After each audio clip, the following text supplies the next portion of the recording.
এ যুবক, বহু আগের একটা বাস্তব ঘটনা। তখনও ব্রিজ হয় নাই, দুইটা ফেরি পার হইয়া কুমিল্লা আসতে হতো।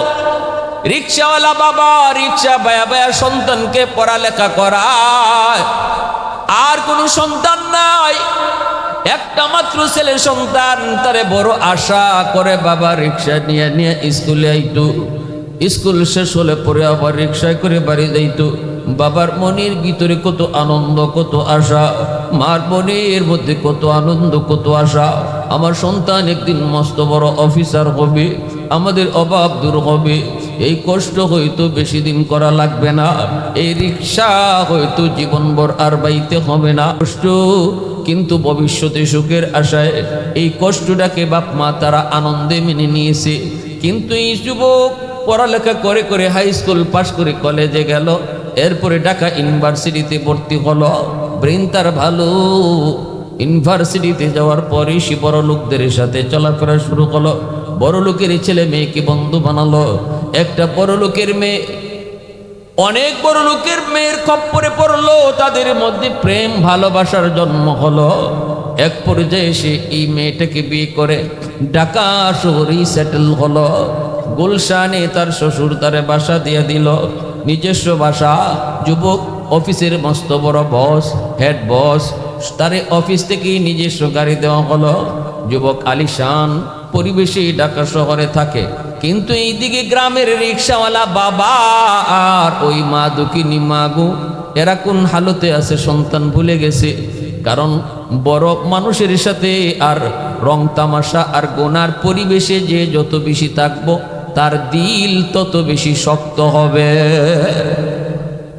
عليكم بمجالسة العلماء واستماع كلام الحكماء فإن الله تعالى يحيي القلب الميت بنور الحكمة كما يحيي الأرض الميتة بوابل المطر أو كما قال النبي عليه السلام নবীজি বলেন উম্মতের দল, গুনাহ কিন্তু তোমাদের দিলকে শক্ত বানায় দেয়। শুধু শক্ত নয়, দিলকে মৃত বানায় দেয়, দিলকে মেরে ফেলে। অতএব যে মানুষটা গুনাহ বেশি বেশি করব, ওর দিল মুর্দা। যারা গুনাহ বেশি বেশি শুনবো, ওর দিল মুর্দা।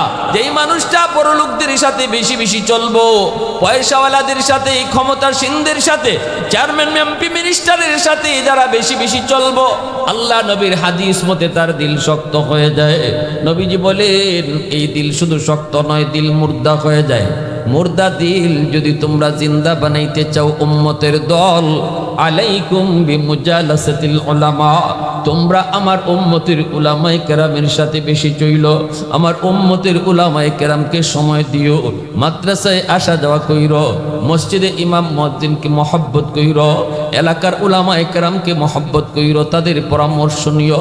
রাসূল বলেন তোমরা যতদিন আলেম উলামাদের সাথে চলবা, তাদেরকে ভালোবাসবা, আল্লাহ পাক এর উসিলায় তোমাদের মুর্দা দিলটারে আল্লাহ জিন্দা বানায় দেয়। যেমন ভাবে রাসূল উদাহরণ দিয়েছেন, যেমন ভাবে মরা জমিন, আকাশ থেকে বৃষ্টি পড়লে পরে মরা জমিন জিন্দা হয়ে যায়, ঠিক তেমনি ভাবে উলামায়ে কেরামের কথা শুনলে, উলামায়ে কেরামের কথা শুনলে, তাদের কথা মতো চললে, তাদের সাথে সোহবত রাখলে, সম্পর্ক রাখলে, তোমাদের মুর্দা দিলটাতেও আল্লাহ পাক যেন রহমতে বৃষ্টি ফালায়। আওয়াজ দিয়ে এখন আল্লাহু আকবার। মুসলমানের আওয়াজে আল্লাহু আকবার। প্রশংসা করব কার?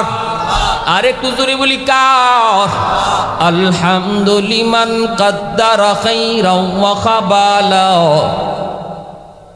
আলহামদুলিমান কাদ্দারা খাইরাও ওয়া খাবালা, ওয়া শুকরু লিমান সাওয়ারা হুসনাও ওয়া জামালা, ফারদুন সামাদুন আন সিফাতিন খালকি বারিউন, রব্বুন আযালিয়ুন খালাকাল খালকা কামালা, লা জিদ্দা ওয়ালা নিদ্দা ওয়ালা হাদ্দা লিমাওলা,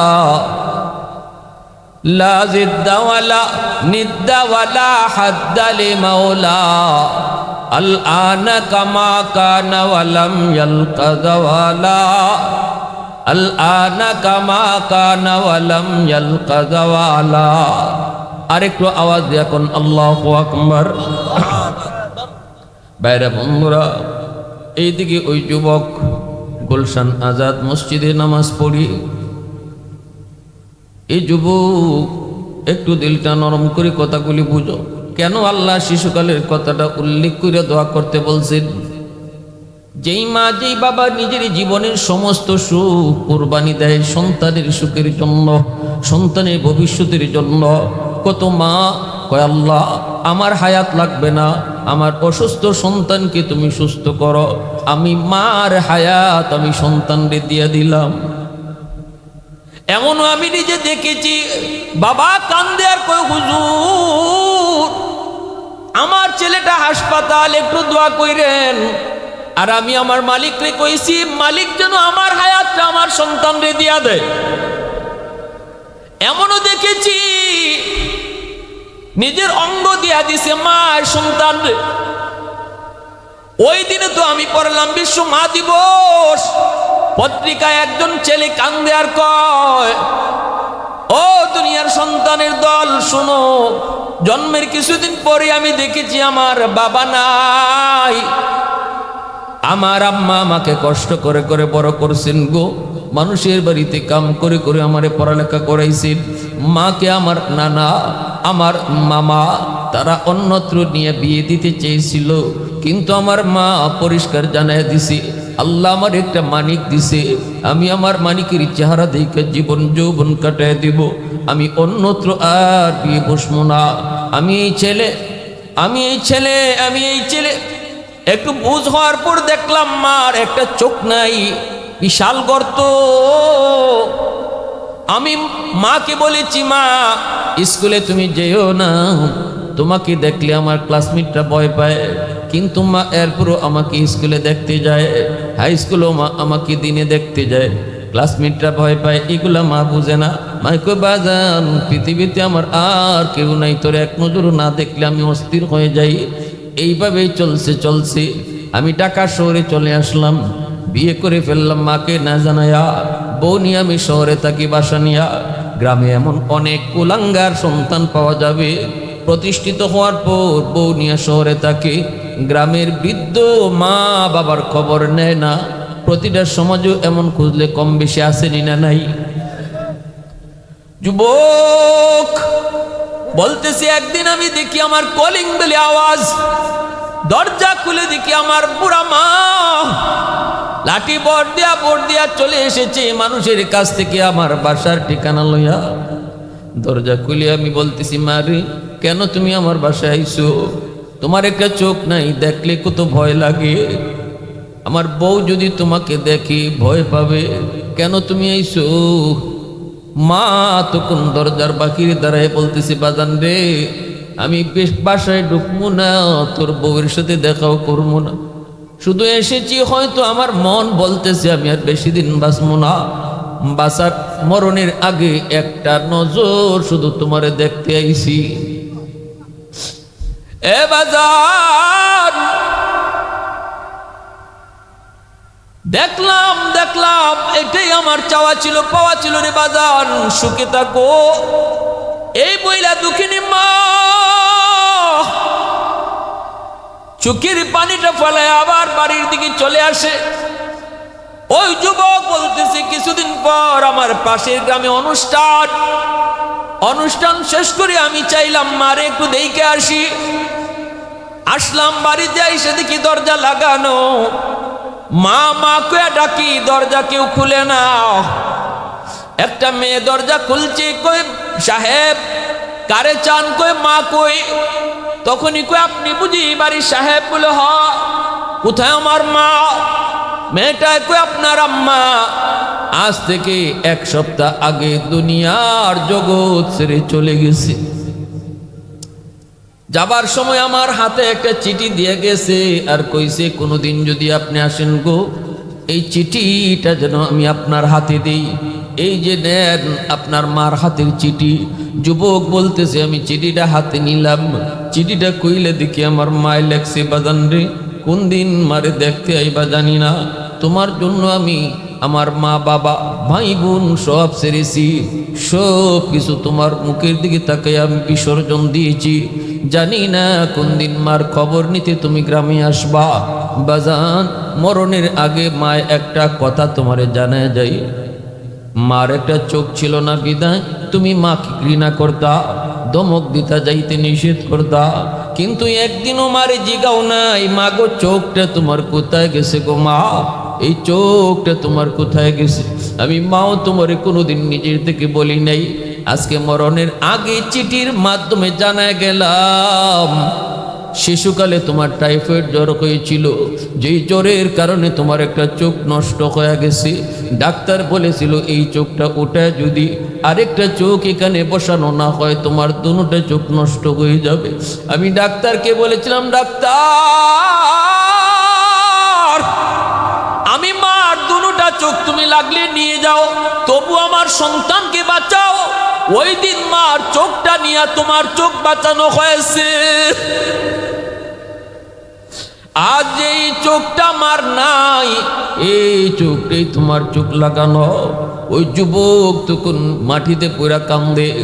এজন্য রে ভাই বলতেছিলাম, এমন বহু বাপ মা দেখেছি কয় আল্লাহ আমার হায়াত আমার সন্তান রে দিয়ে দিলাম, তবু সন্তানের হায়াত তুমি বাড়াও। ওই যে বলতেছিলাম ওই যুবকটা যখন গুলশানে তাকে অফিসে আসা যাওয়া করি, এইদিকে মা আর রিক্সাওয়ালা বাবা দুজন সন্তানের অপেক্ষা করে মাস যায় বছর যায়, সন্তান গ্রামে আসে না, ঈদে চাঁদনি রাতেও গ্রামে আসে না। মা দুঃখিনী রাস্তার পানে তাকায়া তাকায়া দিন কাটায় দেয়, সন্তানকে একটা নজর দেখবে।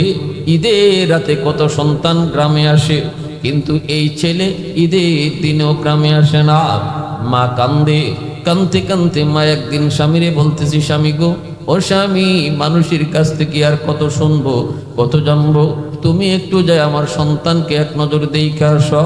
আমি তো মা, সন্তান মা বলতে পারে কিন্তু মা কোনোদিন সন্তান বলতে পারে না। প্রবাসে যদি সন্তানের বিপদ হয় ফোন করা লাগে না, কেউ জানার আগে মার কলিজায় জানে, ঠিক কিনা জোরে কও? মার কলিজা টের পেয়ে যায়, এটা সন্তানের সাথে মার ব্লাডের সম্পর্ক। এটা টেলিফোন লাগে না, এর সাথে তারের কোনো কানেকশন নাই, কিন্তু ব্লাডের কানেকশন। চীনে একটা বিশাল বড় বিল্ডিং ধসে পড়েছে। 21 দিন পর বিল্ডিং এর নিচ থেকে একটা মা আর দুধের শিশুরে পাওয়া গেছে, দুজন জীবিত। হাসপাতালে ভর্তি করা হয়েছে, ডাক্তার ট্রিটমেন্ট করার পর দুজন আলহামদুলিল্লাহ সুস্থ, কিন্তু ডাক্তাররা বলতেছে মা 21 দিন পর্যন্ত এই দুধের বাচ্চারা কেমনে বাঁচলো। এমন একটা জায়গায় মা সন্তানকে নিয়ে আটকা পড়েছিল, পৃথিবীর কারোর সাথে যোগাযোগ করার মতো ছিল না। ওই জায়গায় আটকা পড়েছিল, সন্তানটারে নিয়ে মা কেমনে বাঁচলো। তখনই মা কান্দে আর কয়ে, দেখেন আমার একটা আঙ্গুলের মাথাও নাই, প্রতিটা আঙ্গুলের মাথা কাটা। আমার বুকের দুধ যখন শুকায় গেছে গো, তখন যখন দেখি আমার সন্তানের জিহ্বাটা বের হয়ে আসতেছে, দেখতেছি আমার চোখের সামনে মারা যাবে, মাথায় কিন্তু আসে না। তখন নিজের আঙ্গুলের মাথাটা দাঁত দিয়া কামড় দিয়া ফালায় দে, আর রক্ত বের হয়। এই রক্ত খাওয়ায়া খাওয়ায়া সন্তান বাস। তখনই বাবা মাটিতে কইসা আল্লাহর একটা ডাক দেয়, মালিক বদদুয়া দিলাম না, বদদুয়া দেই না, কারণ বাপ মা যদি বদদুয়া দেয় এই বদদুয়া বুঝি তোমার দরবারে কবুল হয়ে যায়। সালাসাতুন দাওয়াতুম মুস্তাজাবাতুন লা শাক্কা ফিহ, দাওয়াতুল মাজলুম ওয়া দাওয়াতুল মুসাফির ওয়া দাওয়াতুল ওয়ালিদ আলা ওয়ালাদিহি। তিন ব্যক্তির দোয়া বদদুয়া আল্লাহর কাছে কবুল। মজলুমের দোয়া বদদুয়া, মুসাফিরের দোয়া বদদুয়া, বাপ মার দোয়া বদদুয়া। অতএব মালিক বদদুয়া দেই না, তোমার কাছে একটা আবদার, আমার আর কোনো সন্তান নাই, আমার সন্তানরা বুঝে না, আল্লাহ তুমি তার সঠিক বুঝ দান কইরো। আমিও আপনাদেরকে বলবো, যদি সন্তান ভুলেও কোনোদিন বেয়াদবি করে বদদুয়া দিয়েন না, কারণ সন্তান বিপদে পড়লে আপনি আবার কানবেন। কোনো দিন বদুয়া দিয়েন না। এজন্যই এই সন্তানের জন্য দোয়া করছে। বাড়ির দিকে রওনা দিয়া দিছে, চোখের পানি মুছে আর যায়। বিবি সাহেব দৌড়ে এসে ধরছি, দূর থেকে দেখে দৌড়ে ধরছি, স্বামী গো কও না আমার সন্তানের চেহারাটা কেমন, শরীর স্বাস্থ্য কেমন। কারণ দুঃখিনী মা একমাত্র মা, যেই মা বিদেশ থেকে সন্তান আসলে পরে সবাই যদি হাতের দিকে চায়, মা দুঃখিনী সন্তানের চেহারার দিকে তাকায়। ভাইরা বন্ধুরা, বাবা কথা বলতে পারে না, স্বামী স্ত্রী একজনকে দুই আর একজনে কান্দে, স্বামী কথা বলতে পারে না। শুধু এতটুকুই বলছি, তোমার ছেলে অনেক বিজি, দেখা করার টাইম নেই, আমারে গেট থেকে ফিরাই দিছে। এই কথা বলতে মা আবার বাটিতে পড়ে গেল।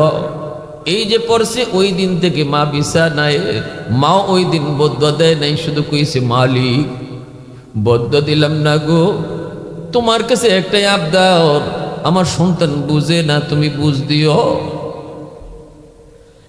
ওই যে বদুয়া দেয় নাই, দোয়া করছে হেদায়েতের দোয়া, এই দোয়াটা কিন্তু কবুল হয়ে গেছে।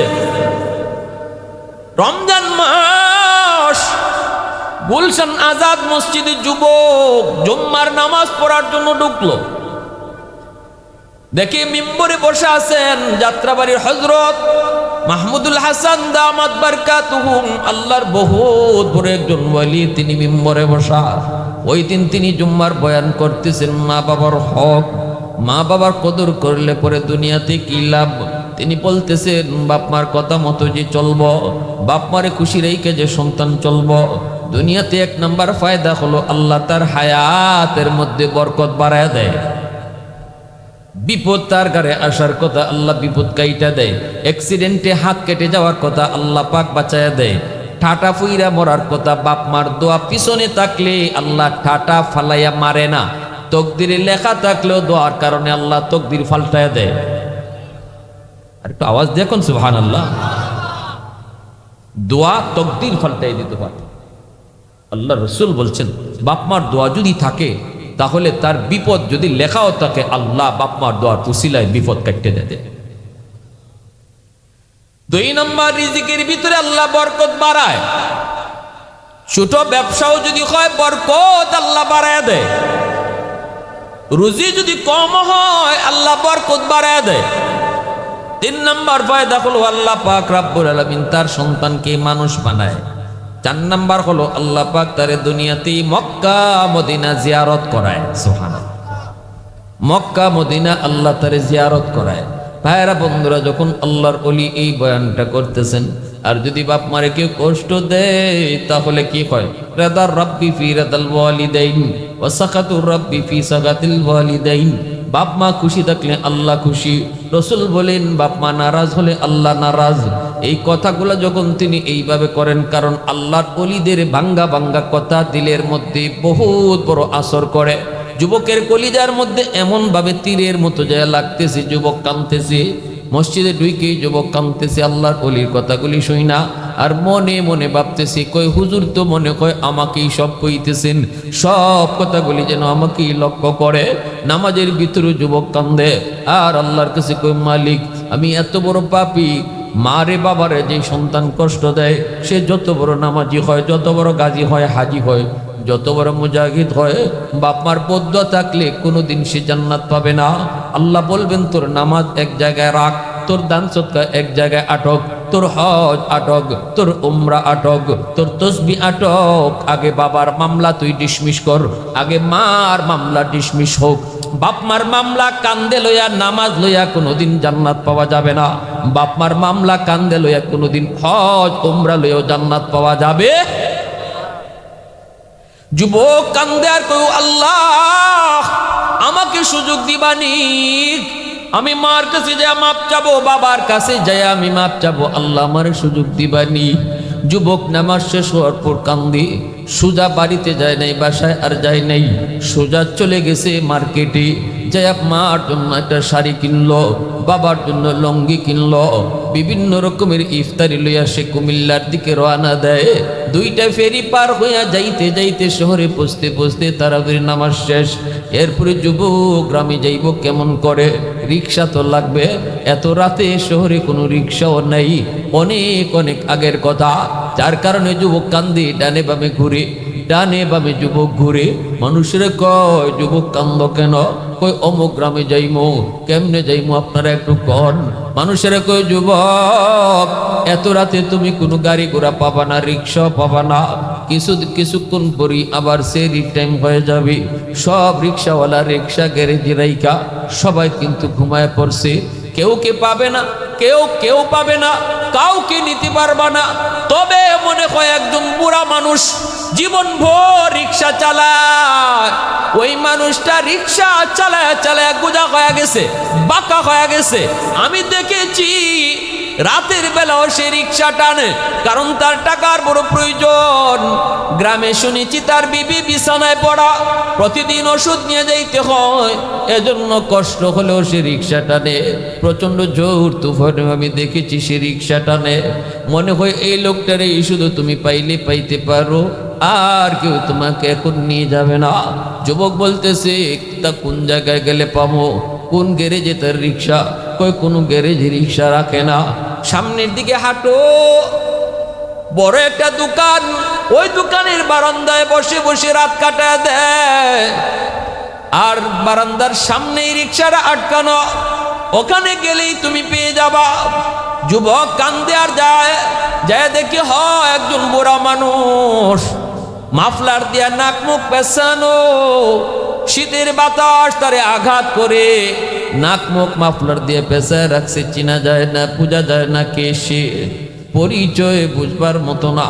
যুবক কাছে যে আস্তে করে ডাক দিয়া কয়, চাচা, ও চাচা, অমুক গ্রামে আপনি যাবেননি?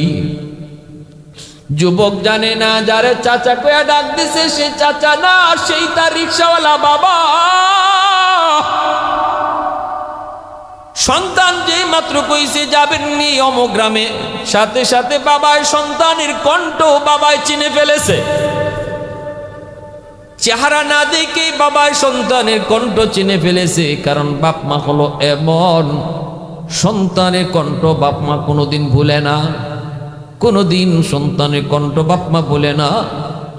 এ যুবক, এজন্য বলতেছি 100 দুধের বাচ্চা এক জায়গায় যদি থাকি, ওয়া ওয়া আওয়াজটা শুনেই মাপ গয়া দিতে পারবে কোন সন্তানটা তার। চেহারা না দেখা ওয়া ওয়া শব্দ শুনেই মা চিনে ফেলে। সুবহানাল্লাহ, জোরে বলেন। 100টা বাচ্চার একই আওয়াজ, ওয়া ওয়া। পৃথিবীর কোনো মানুষ বুঝবার কুদরত নাই, কিন্তু একজন মা চেহারা না দেখে শুধু আওয়াজ শুনে বলে দিবে কোন দিকের বাচ্চাটা তার নিজের বাচ্চা। বাবা চিনে ফেলেছে সন্তানের কণ্ঠ শুনে। তখনই বাবা মাথাটা আর তুলে না, মাথাটা নিচের দিকে রাইকে বাবায় কইতেছে, হ বাজান জামু। ছেলে কান্দে আর কয়, কত টাকা ভাড়া দেওয়া লাগবে গো? তখনই বাবা মাথাটা নিচে রাইকে কইতেছে, বাজান রে, জীবনে কতদিন রিক্সায় তুলছি, নামাইছি, কোনোদিন ভাড়া নেই নাই। আজও তোমার কাছ থেকে কোনো ভাড়া নিব না। সুবহানাল্লাহ বলে বলে। সাথে সাথে সন্তান কিন্তু বুঝে ফেলেছে, সন্তান বুঝে ফেলেছে।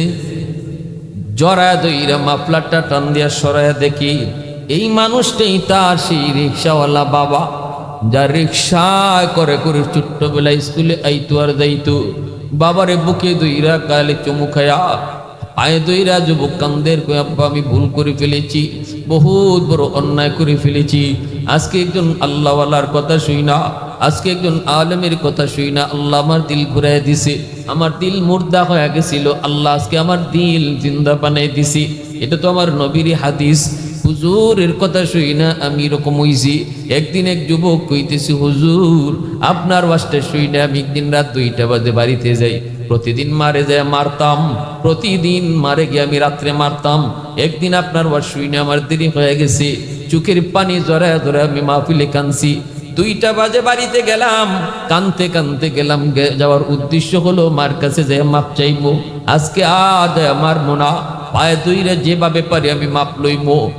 দরজার পাশে গিয়া ডাক দিছি, মা। মা তখন তাহাজ্জুদের নামাজ পড়ে। মায়ের নামাজটা শেষ করে কয়, বাজান রে, মনে করছিলাম আজকে তুই আমারে মারবি না, রাত অনেক হয়ে গেছে। ও বাজান, আজকে আর মারিস না, গতকালকের মাইরে এখনো আমার পিঠে ব্যথা আছে। যুবক দরজার সামনে দাঁড়ায় কান্দে আর কয়, মা আমি মারতে আসি নাই গো মা, দরজা খুলো, দরজা খুলো, দরজা খুলো। দরজাটা খুলতেই যুবক দৌড় দিয়ে গিয়ে মার পা জড়ায় কান্না শুরু করছে। এমনি এমন ভাবে কাঁদতেছে, পৃথিবীতে একমাত্র মা সন্তান পা দুইরা মাপ চাইলে সাথে সাথে বাপ মার দিল নরম হয়ে যায়, টান দিয়ে বুকে জড়ায় নিছে। এজন্যই রসুল কইছে, উলামায়ে কেরামের সাথে চইল, আমি আল্লাহ তোমার মুর্দা দিল জিন্দা বানায় দিমু। ওই যুবক বাবারে দুইরা কান্না শুরু করছে, বাবা ছেলের দুইরা কান্দে। এরপরে আস্তে আস্তে বাড়ি থেকে রওনা দেয়।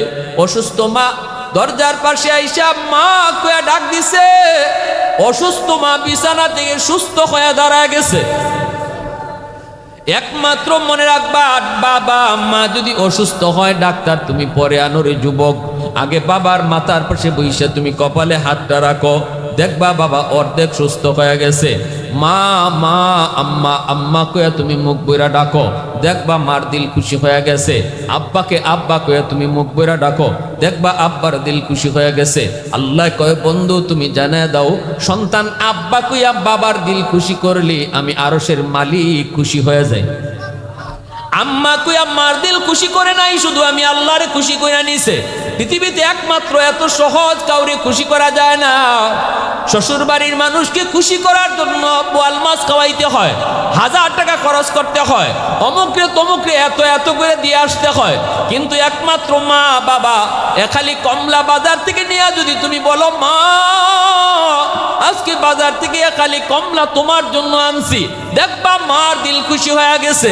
এই কমলা কিন্তু মা নিজে খায় না, কমলাটা সুলাইয়া তোমার সন্তানরে আগে খাওয়ায়, নাতি নসারে আগে খাওয়ায়।